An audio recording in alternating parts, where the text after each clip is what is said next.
হাই friend, মই ৰিজু। আজি মই মোৰ ঘৰতে নিজে সাজি ওলোৱা এটা মেচিন দেখুৱাই আছোঁ, যাৰ নাম ইনকুবেটৰ, অৰ্থাৎ মাক নোহোৱাকৈ কণীৰ পৰা পোৱালি জগাব পৰা মেচিন। এইটো এটা সামান্য ককচিটৰ বাকচ, ককচিট বা থাৰ্মকলৰ বাকচ। ইয়াতে দুখন কণ্ট্ৰলাৰ লগোৱা হৈছে ভিতৰৰ তাপমাত্ৰাটো এডজাষ্ট কৰাৰ কাৰণে, আৰু ভিতৰৰ পৰিৱেশটো বাহিৰৰ পৰা পৰ্যবেক্ষণ কৰাৰ বাবে এখন গ্লাছ, আৰু হিটাৰ হিচাপে এটা 100 ৱাটৰ লাইট,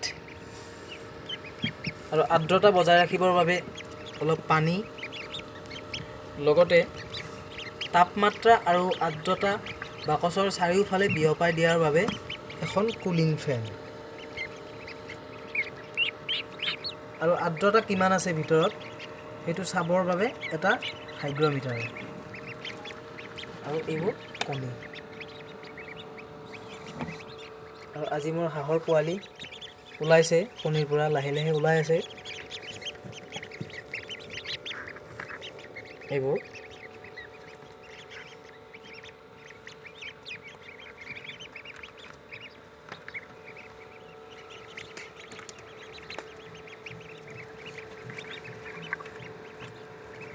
এটা কণীৰ পৰা পোৱালি ওলাবৰ বাবে যিখিনি তাপ আৰু যিখিনি আৰ্দ্ৰতাৰ প্ৰয়োজন, জাষ্ট সেইখিনি ইয়াতে এডজাষ্ট কৰা হৈছে।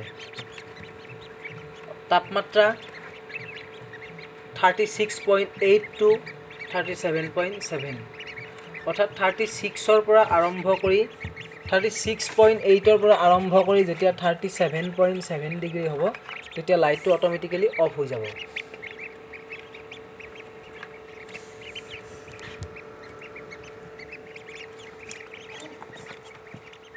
আৰু এইটোৱে আছিল মোৰ ইনকুবেটৰ।